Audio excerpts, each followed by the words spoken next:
Okay, now let's start working with some metal. What I've chosen to do is a Remington 700, and this happens to be barreled in 243. And I also was using this with the factory stock, which you saw earlier. And let me put that in front.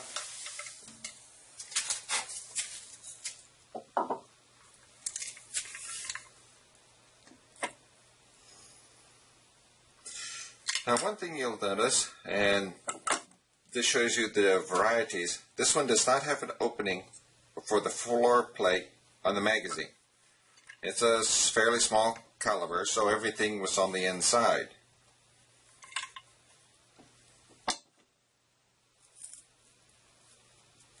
So what I'm going to do, because I do want access to this, and eventually this is going to be rebarreled, probably in, I don't know, 30 BR or 308 AI, we'll see. But this is likely what I'm going to be using. This is a standard trigger guard. For the most part, the neat trick is this fella came up with this neat lever, push it, and you have a high capacity magazine. Now, one thing, after about 5 or 6 rounds, especially with most hunting calibers, the barrel's going to heat up to the point where you're going to start causing troubles. If you can't hold your hand on it, it can be uncomfortable, but just as long as you can keep your hand on it, it's not overheated. When you do start overheating, the first thing that happens is right here in the throat, you end up with something called fire cracking. If you looked at it through a borescope, you see these minute little tiny hairs running all over.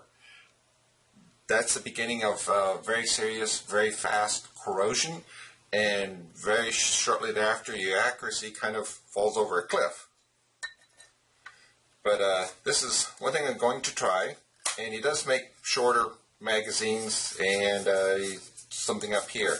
The big problem I have with a lot of the magazines is trying to push all these little levers, and of course the Mausers, you have the little button. You can get those with the magazine on the front, but if you have gloves on, it can be a real pain. And that's, boy, the guy came up with a clever idea. And yes, I do have a piece of tape over the guy's name, because I'm going to see if I can't be the U.S. rep for him. We'll see. But anyway, they're not made in the U.S., and they are not made in China or anywhere near Asia, by the way. So I can feel comfortable about having somebody else do it. So how do we go about all this? Well, the first thing we're going to do is strip. All we want is the barrel and the receiver, and I'm going to leave the lug in. It can be a bit of a pain to deal with, but it's really not so bad. So the first thing, I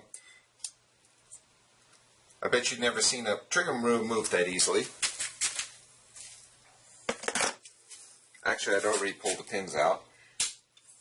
Remove the barrel, or the bolt. Alrighty. And here we are ready to go. Now, as I mentioned earlier, I'm really want some cast off and toe out and all that kind of stuff, and that's where we start doing that here in the very beginning. The factory stock is pretty much a straight line all the way back.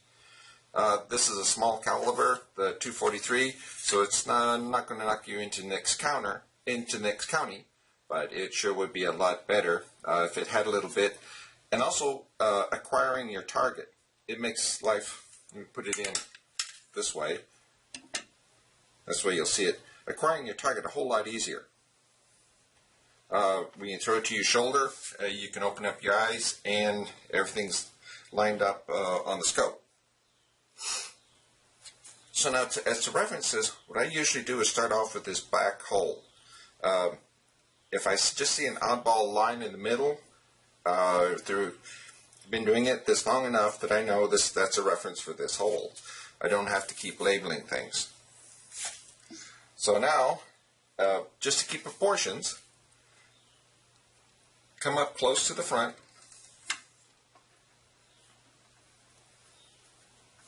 and we'll see where on the stock that lines up. It happens to be about here. because right here was the hole, even though you might not be able to see it in the camera. Let me turn it this way. Okay, there's the rear hole, there's my rear hole. We're just eyeballing it for the moment. Oh, and something interesting, it just dawned on me. You might want to see this. As you get older, you get stiffer. So the first thing that happens is you start stiffening up. You don't flex so much. And like I say, this is a factory. Now this is for 222, and I made it for my dad. Wow, 20. Yeah, I guess close to 30 years ago, 25 years ago. And you can see how much shorter this is. It's a little too short for me. This is closer to the length I like.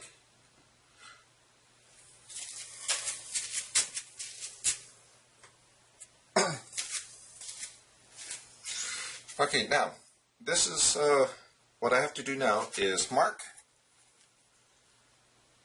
And this is going to be just temporary. And a little cross here means I've got something to do with a hole. Set this aside, and I don't know if that shows up on the camera. I guess I'll find out in a few moments. But right there it is. Now what I want to do is look at the side and see what kind of grain I'm in. This is a good place to put it. Well, I've got a nice figure. And of course, there's a lot prettier figure up here. Oh well.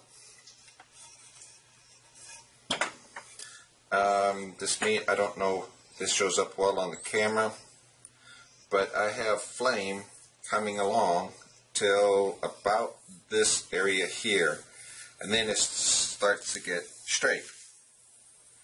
Now up and through the receiver, hopefully that will stay and not fall off. Okay, this is about where I wanted to put it. This is where the flame stops and it starts getting straight. So I could actually have this flame go, I'd say probably safe somewhere around between here and here. You need it to end. So this is good to go. And by the way, I'm finding this out just as you are. I didn't go ahead and do all this stuff ahead of time.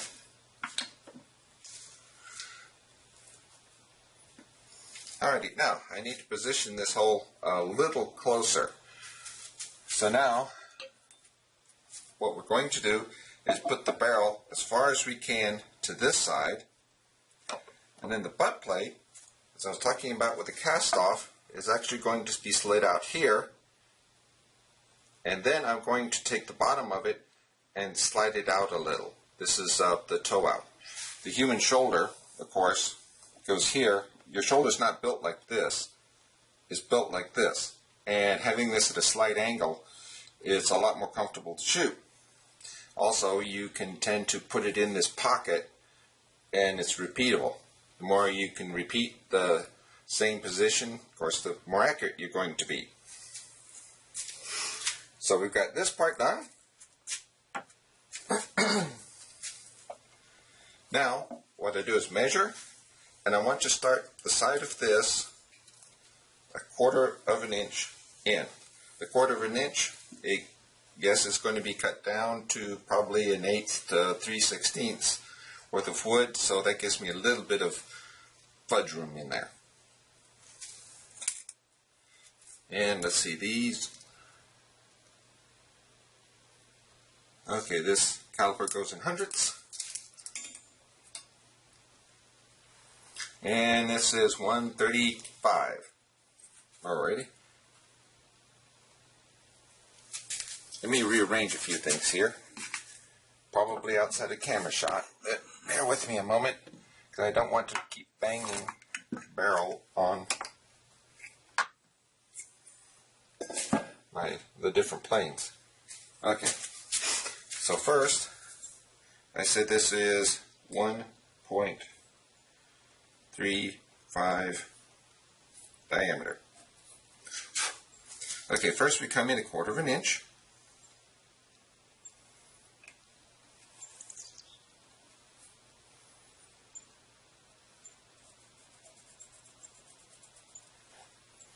Then I said 1.35.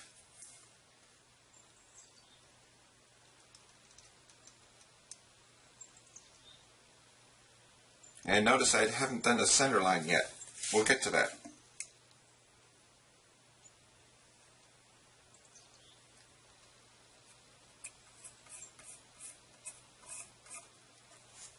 Okay, now I now have 2 lines for my receiver.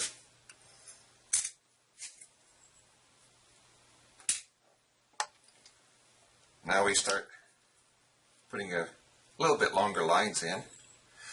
And also, one of the things I plan into doing this, yes, you sink the wood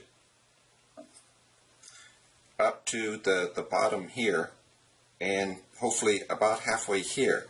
What I do is I assume I'm going to screw up the barrel channel. It's so easy to bump it, so easy to nick it. Even though I'm very careful in the beginning, I give myself at least a 1/16 of an inch of wiggle room. So first, I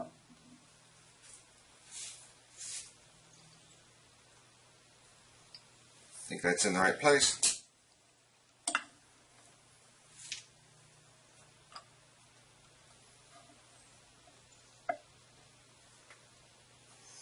Not quite.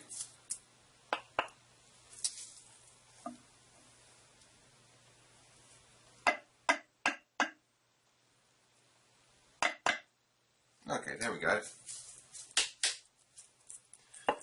Usually, there's another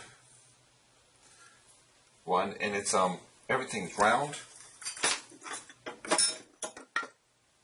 And it's very adjustable. If you do much working, this is laying out everything from dovetails to joints. I really do recommend something that looks like this. You can slide this in and out, and then you tighten the back one, and you can make very, very good adjustments very accurately. Tight down, and this little piece here in the front, of course, you can roll it along. Very handy. But I digress. Anyway, okay, this one's been tuned. The back side of this blade is flat, and the front, the side nearest this block, is angled. So this outside here is flat. I'm just going to make this a little longer, not by much. Now I have a reference point.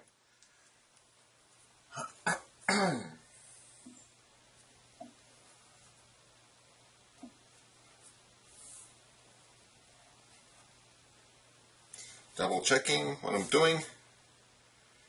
Yep, that looks pretty much. Yep, I think that'll work. Alright. The next comes the center line. Well, you would think, since I'm not so good at following directions, remember this trick of holding a tape measure at an angle? And I have 2 inches spanning here. And one thing you have to be really careful of is to remember to always use the same side of the tape measure. If I'm measuring from this side, stick with it. It's very tempting to use this side down here and this side up here. That won't go so well. So we see right here's the middle.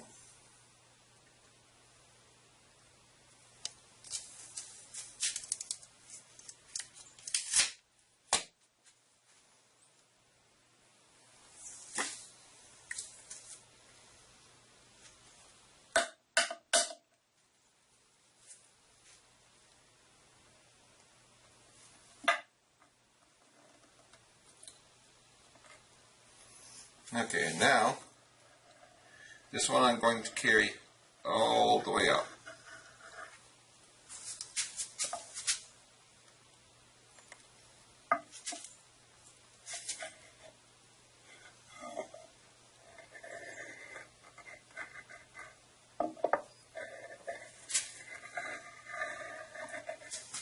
nice and deep so that I don't accidentally mess it up. If I drag stuff across it, it'll still be in existence. And take it past where my hole is going to be. Oops. As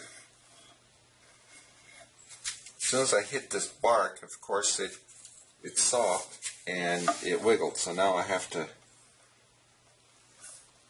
kind of be careful how I put in my center line. Alright. There we go. Now, to darken it. You would think a lot of people would put the pencil in and pull it. Well, don't. The trick to it is to actually push and let this groove do the directing. So put it in and push. And hopefully this is going to show up in the camera, which I'm going to go check. If not, I'll have to get a Sharpie so it'll show up a little better. So let me go check on that, and I'll be right back. It was impossible to see the pencil mark here. So what I did is I went over in one of those black ink pens, and also went over to try to reduce some of the glare coming off of this with some 220 sandpaper. So now I need to start figuring out what my length of pull is and a few things like that. I alluded to some of that early on. Now, this is again a factory stock. I'm presuming that's something similar to what you will have. So first you want to put it up to your face and hold it there and see what the pull is. Well, how far is my nose from my thumb? It's not the 1.5 to 2 inches. My nose needs to be about that far away. I happen to know the length of my first joint in my thumb is 1.5 inches. So by putting my thumb across the top, right here, 1.5 inches, my nose should be back here. Normally it's up here, so I have to add literally 1.5 inches to the back here. Now one of the things you notice when I grab the hold of this, see where my thumb hits the cheek piece. Well, that's a real no-no. When I shoulder this rifle, when I hold it up, it's actually this part of my thumb is going to be twisting the rifle. And I have to muscle it straight up again. Well, this tension going on, you're not going to be able to repeat it. So it helps with making it a little more inaccurate. So what I will do, if I follow this profile, this will be moved back quite a bit. Now one of the things the factory did, and I don't know if they do it these days because this is a fairly old stock, you can see a large cutout here. And it actually does form around this part of my thumb. Kind of clever. If you want to do the same thing and you want this comb to go all the way up, well, there's an idea for you. So we know this stock pretty much is 1.5 inches too short for me. So if I put it on here, I want the stock, which ends here, at another 1.5 inches, and it comes back to here.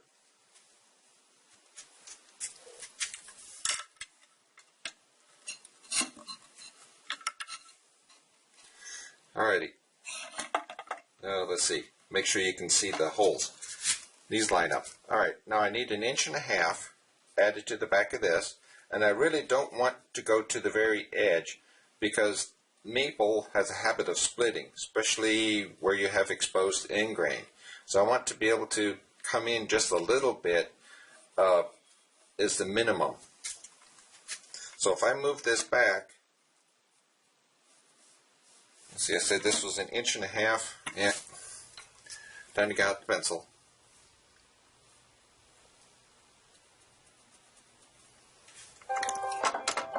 And of course, there goes the foam. Be back in a moment.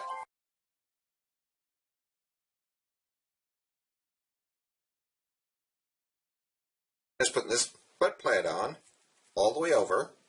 I was moving this bottom 1/4 of an inch out and then sliding this all over until it bumped the edge of my stock here. So this will be pretty much the outline or the shape of things to come.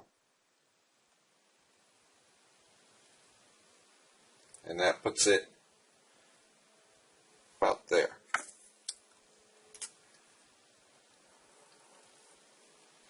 Now I'm not going to be doing anything about this outline for a very long time.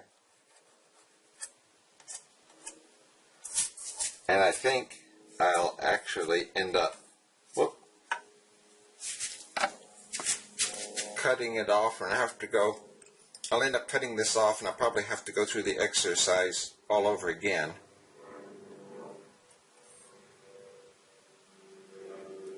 But at least you now are aware of it. Okay, so now have the butt plate. We know where that's going to go with that cast off and toe out. We now have the correct length of pull. Outline. Now have the center line for the receiver in the barrel.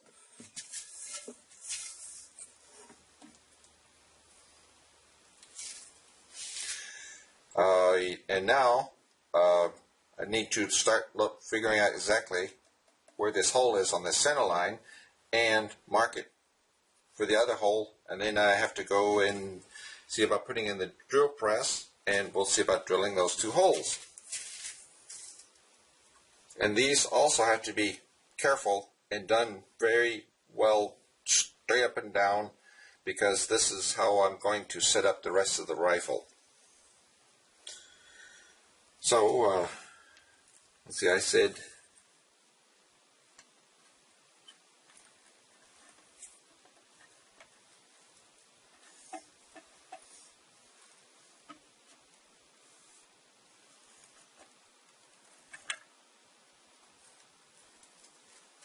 so now my hole is actually back here.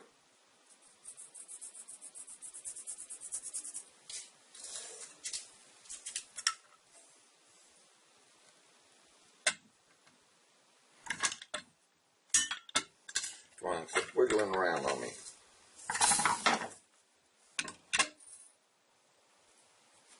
Okay, so we have a hole here. This is number one.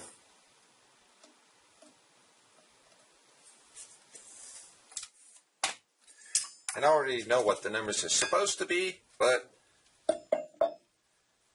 let's see what we can do. Now, generally, most people will try to measure from center. It won't quite go.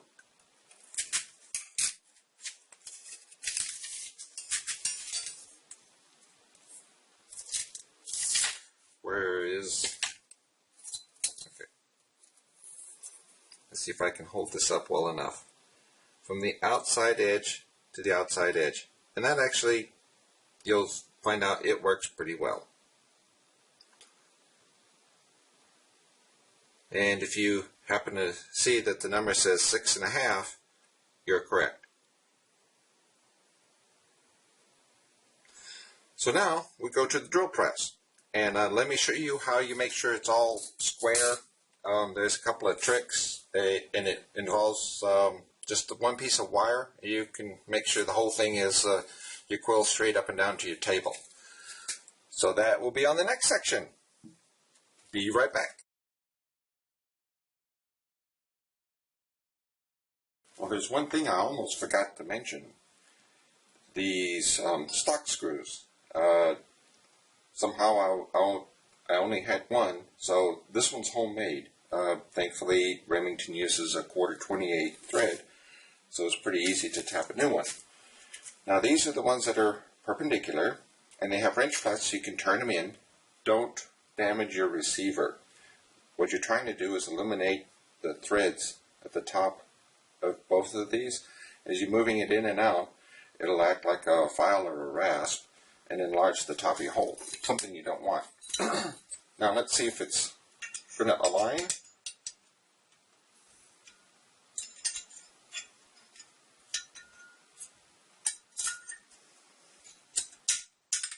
Yep, it's pretty snug, but it looks like it'll work.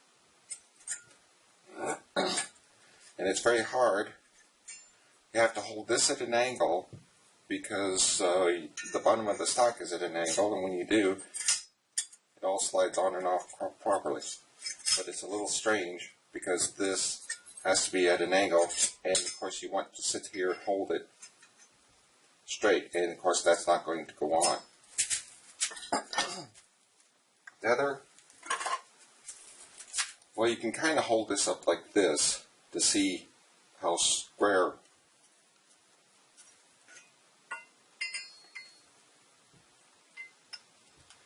And, well, it's not the best check, but again, you can see they're pretty square. Alrighty, now let's get some holes started in some wood.